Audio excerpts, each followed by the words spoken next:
Well, I think there's a very long history of racism that Asians have had to deal with in adapting to the U.S. And starting from the turn of the century, you had, not that many people know about this, but you have Indian immigrants, is particularly in the West, in California, Punjabi farmers actually who came over and for work mainly, and starting from again turn of the century, you see discrimination against these workers. They eventually actually ended up intermarrying with a lot of Mexican women because these were bachelor societies. You see, in the I believe it was 1917, you'll have to check my dates, but the Ozawa case and the Bhagat Thind case where you see two Asian men, one who's of Japanese descent and one who's of Indian descent, petitioning to be counted as white because of all of the privileges and legal rights that whiteness bring. And both of them are denied legally denied whiteness as this kind of privilege. So, you see a long history of discrimination against Asian Americans, and I think contiguous with attitudes that persist today. So the idea of the Asian as the perpetual foreigner, I think, is really something that's ingrained in American culture. And we talked a little bit, and I know you've spoken in your class about the 1965 Immigration Act, which is particularly relevant to my generation and even your generation because it ushered in a lot of the immigration of our parents, grandparents, enabled that immigration, and a lot of us are here because of that act and because of the sort of reunification legislation that followed it. Before I came to the United States, I lived in a small farming village in southern Korea, and I came to the United States because my mother married a American sailor, and so when he returned back to the States, she brought me along. When I first came to the United States, I was 9 years old. It was 1966. And I landed in Detroit, Michigan. I was actually born in New Delhi, India. We moved when I was 2 years old, so I was very young when we moved to this. We lived in Alexandria, Virginia, so I'm kind of local. I was born in Seoul, Korea, and I didn't decide to come to the U.S. I had to follow my parents here when I was 6 years old, mainly to have a better opportunity for us to get a better education.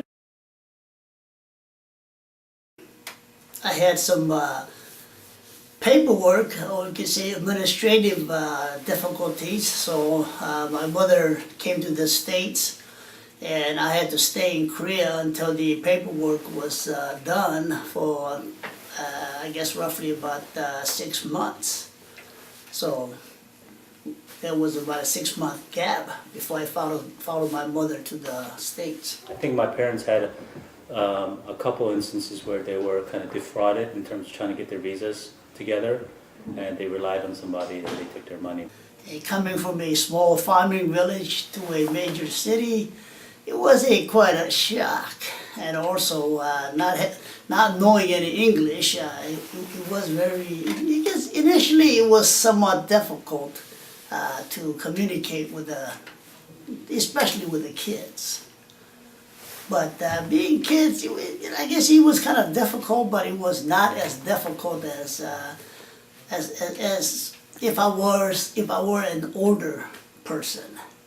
I wouldn't say they were insurmountable. I think that one of the things we also don't talk that much about within Asian American communities is the ways in which class situates people in very particular ways, right? So I think I was insulated from certain things because my parents were, middle class. But I did always definitely feel a kind of sense of difference that at times, especially when I was very young, was very uncomfortable. And then as you kind of get older and you go to college, that difference kind of turns into like, oh, maybe this is something interesting and unique about me.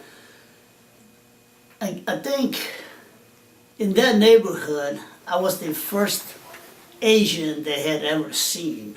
So I think they had more of an issue than me, because in Korea, I had been exposed to non-Koreans, both Caucasians and blacks. So I was somewhat accustomed to it, but the kids, I was the first Oriental, and so they had to get accustomed to me.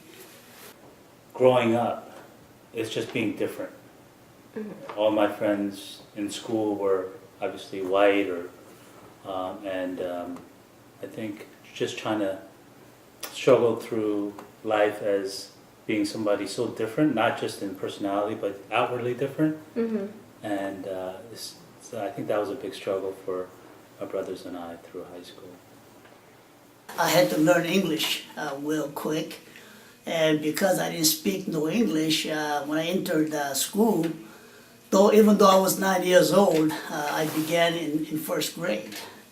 And so, after my first grade, when I entered second grade, because I had, spent a couple years in Korea, in elementary school, and I had, especially mathematical knowledge, I was bumped up to third grade after a couple months in second grade.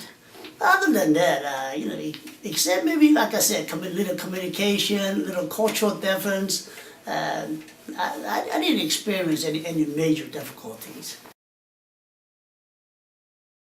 As I sort of said, I do think that certain stereotypes that got set up as early as the 19th century, but that persisted through the 20th century, are very persistent. So one exercise I like to do with my students when I teach Asian American studies is I ask them to think about people of Asian descent in popular culture.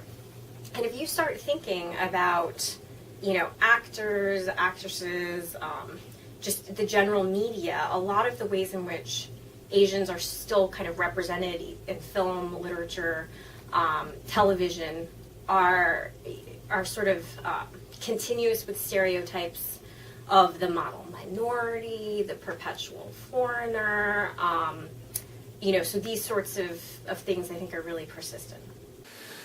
Well, I guess things have improved.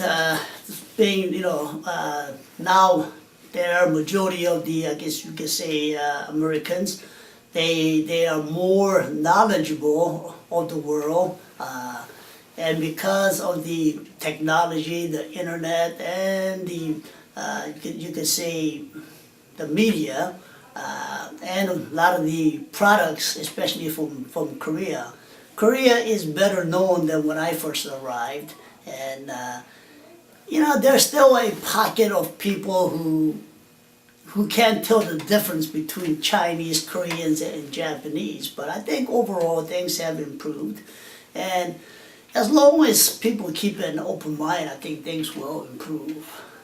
And as far as my kids, I never raised my kids separate. I try to raise them in a way to accept other people, other cultures, and to somewhat be open and not to be exclusive. So I do not believe that my children had any difficulties. Asians are known as the model minority because we're perceived as working hard and doing what's right, but not necessarily speaking out for ourselves. And I think as an Asian American, I think we need to do more of speaking out for ourselves, standing up for our rights, and generally being a voice in the community. So I think for me that's a big thing. Right now, in my current state, I feel like I am responsible to nurture younger Asian Americans. And I'm an attorney by profession, and I feel a sense of obligation to bring along young Asian American attorneys so that they have the opportunities that I didn't have at their stage. So that's been my big push. I've been more involved in Asian legal societies and things like that. You know what it really means, I think, is a connection to my parents. Jhumpa Lahiri, who's one of my favorite authors, she's a South Asian American writer, talks about how for the second generation, the sort of links to your home country, so to India for me, become more and more tenuous as your parents age. And as my daughter, whose name is Asha, gets older, I really want her to have a connection to India, largely because I feel like it signifies connection to family for me.